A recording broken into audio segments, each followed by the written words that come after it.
इस शिव का दरबार। नागलक्ष्मी ने मंगल विवाह हो गया। नागलक्ष्मी शेषनाग जी के साथ ब्याह गई।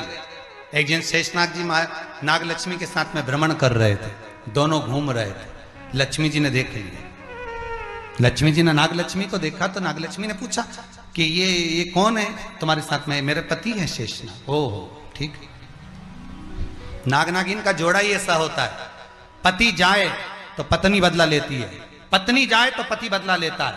इसलिए हिंदू धर्म की रीति है, गाड़ी के नीचे हाथ में किसी भी रूप में अगर आपसे सर्प मरा है, सर्प की हत्या हुई है, या आपने किसी के द्वारा सर्प पकड़ाकर छुड़वा भी दिया है, तो निवेदन रहता है चांदी का एक नाग नागिन छोटा सा बनाकर, छोटा सा उसको शक्कर के कलश में रखकर बांधकर शिव मंदिर में रखकर आ जाइए। उसको दे दो शिव बाबा को कि अब हमारी तरफ से हमने हाजिरी लगा दी, हमसे दुख, हमसे गलती हुई, हम क्षमा चाहते हैं।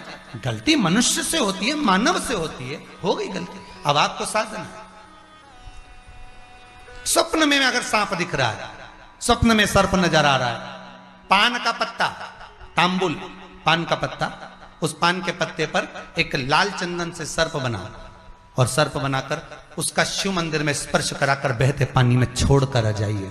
सर्प दिखना बंद, स्वप्न में कभी नहीं दिख सकता सर्प का। घर में सर्प आ रहा है, आस्तिक मुनि का स्मरण करिए। 5 लौंग, एक नाग नागिन का जोड़ा छोटा सा, किसी भी स्थान पर ईशान कोण के अंतर्गत उसको थोड़ा सा खड्डा खोदकर 5 लौंग के साथ नाग नागिन के जोड़े को दबा दीजिए, मिट्टी डाल दीजिए। घर में जब नाग नागिन का जोड़ा आप दबाएं तब आस्तिक मुनि का नाम लेकर दबाएं, मां मनसा का नाम लेकर दबाएं, जो नागों की बहन है, उस मनसा देवी का स्मरण कर कर उसको डाल दी। आज भी हमारे यहाँ हिंदू धर्म नीति है, जब पहला कालम नए मकान का पहला कालम जब भर आता है, उसमें तांबे के कलश में नाग नागिन रखकर, कमलगट्टा रखकर, अमरबेल रखकर, थोड़ी सी सरसों रखकर उसका पूजन कर कर पहले कालम के अंदर जो पहला कालम भराएगा, गड्ढे का पहला जो सरिया रखाता है, कालम भराता है, वास्तु पूजन के हिसाब से उसमें रखा जाता है। और वो उसके रखने के बाद भी जब मकान का मुहूर्त होता है तो वास्तु पूजन में नाग नागिन का जोड़ा रखाता है, वो भी उस मकान में कहीं ईशान के अंतर्गत उसको दबाया जाता है। उसको भी इसलिए कह देते हैं यहाँ पत्थर मत लगाना, यहाँ टाइल्स मत लगाना। पंडित जी से पूछोगे तो ब्राह्मण बता देगा इस जगह पर टाइल्स ना लगाइए, इस जगह पर पत्थर ना लगाइए, यहाँ पर वो गोला रखा जाएगा, यहाँ पर वो नाग नागिन का जोड़ा रखाएगा वास्तु पूजन के बाद। 4 लोहे की कील, नागफणी कील, वास्तु पूजन में चारों मकान में चारों तरफ लगाई जाती है। क्यों लगाते हैं? कि कोई दोष हुआ हो, कोई जीव यहां रहता हो, सर्प का निवास हो, अगर मकान बनाने में टूट गया हो, किसी का मन दुखा हो, तो वो मन ना दुखे। क्षमा याचना, परम आभूषण है क्षमा मांग लेना, परम आभूषण। गलती करो तो क्षमा मांगने में देरी ना करो। हो गई गलती, हो क्षमा है, हम क्षमा मांगो। हे शंकर, हे शंभु, हे त्रिकालदर्शी, हे कैलाशी, हे अविनाशी, क्षमा कर दो, गलती हो गई। तेरा ही दिया मैंने खा। पंचमी, चाहे वो शुक्ल पक्ष की हो, चाहे वो कृष्ण पक्ष की। श्रावण महीने की पंचमी के दिन शंकर भगवान पर जिस परिवार के व्यक्ति का कांवड़ जल हमने बताया है आपको, जरूरी नहीं है कि डंडा बांधकर 2 कावड़ के जल के लोटे लेकर जाओ, आप अपने हाथ में भी 2 पात्र लेकर जा सकते हैं।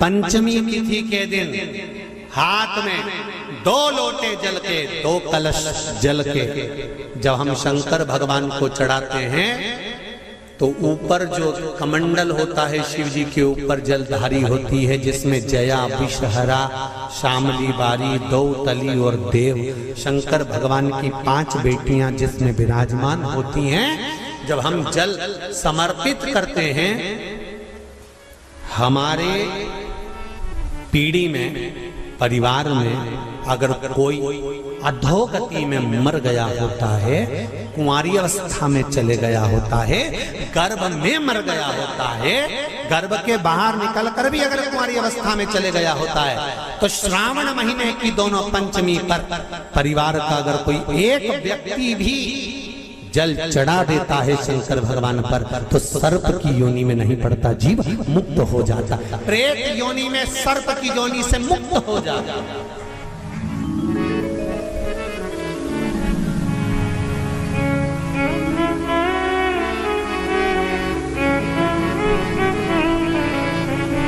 महाराज, हमारे यहाँ सांपों की पूजन कौन से दिन होती है, कौन सी तिथि में करते हैं? जम के बोलो जरा। नाग पंचमी। नाग पंचमी का मतलब क्या है?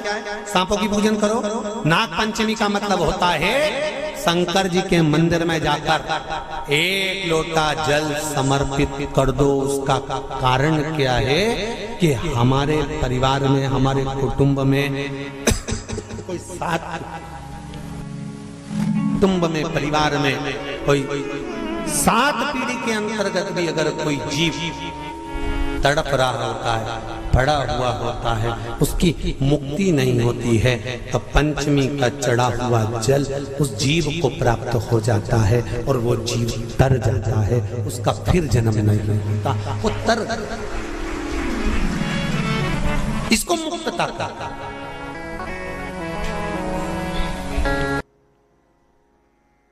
मिलकर जो करा जाता है उसका एक आनंद ही दूसरा होता है।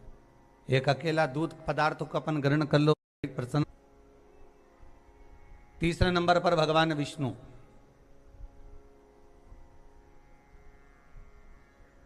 चौथे नंबर पर सूर्य नारायण भगवान भास्कर देव, और 5वें नंबर पर है मां दुर्गा भवानी। शिव पंचायत में ये 5 हैं। आपके नगर में, आपके गांव में, आपके शहर में भगवान शंकर के परिवार का तो मंदिर होगा। शंकर भगवान के परिवार का मंदिर का दर्शन तो आप बारंबार करते होंगे। पार्वती जी भी होंगी, गणेश जी भी होंगे, कार्तिकेय भी होंगे, नंदी भी होंगे, शिव भी होंगे। ये भगवान शिव का परिवार है। पर भगवान शंकर का जो पंचायत है, भगवान शिव की जो पंचायत है, उसमें 5 ये अलग। कभी आप लोग उज्जैन जाएं महाकाल की नगरी में, तो महाकाल की नगरी में जब पहुंचे तो बाबा से विनय कर कर जाना कि बाबा हम महाकाल की नगरी में आए, ऐसी कृपा कर दो कि हमको शिव पंचायत का दर्शन हो जाए। महाकाल उज्जैन में एक मंदिर में, बाबा महाकाल के एक मंदिर के एक आनंद में पंचायत भगवान की विराजमान है, उसका भी दर्शन। जैसे दूध का कर्म अलग है, दही का कर्म अलग है, घृत का कर्म अलग है, शक्कर का कर्म अलग है,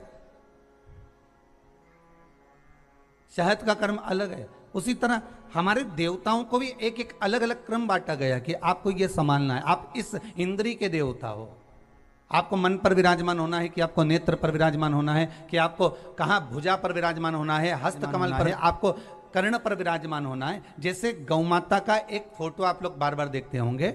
जितने लोग आस्था चैनल पर कथा सुन रहे हैं, जितने आप मोबाइल पर सुन रहे हो, फेसबुक यूट्यूब पर कथा सुन रहे हो, आपने गौ माता का एक फोटो देखा होगा, चित्र देखा होगा कि गौ माता के शरीर में कहां कहां कौन कौन से देवता विराजमान है।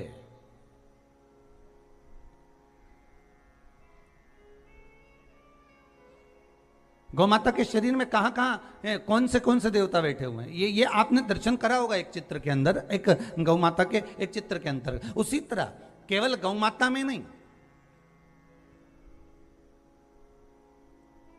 केवल एक अकेले गौ माता में नहीं, यहां तो शिव महापुराण की कथा कहती है, स्कंद पुराण कहती है, अग्नि पुराण कहती है, नारद पुराण कहती है कि भगवान ने जब मनुष्य को जन्म दिया, मनु और शत्रुपा का जब प्रकट हुआ, तो मनु शत्रुपा के उस संपूर्ण श्री विग्रह में एक एक इंद्रियों में, एक एक स्थान पर स्वयं भगवान भी विराजमान हुआ। श्री शिवाय नमस्तुभ्यम। जैसे कि पंडित प्रदीप मिश्रा गुरु जी ने बताया, सावन की पंचमी का उपाय ये पंचमी 29 जुलाई मंगलवार को मनाई जाएगी। वीडियो को पूरा ज़रूर देखें। वीडियो अच्छा लगे तो हमारे चैनल को लाइक शेयर एंड सब्सक्राइब करना ना भूलें और कमेंट में हर हर महादेव ज़रूर लिखें। बोलो।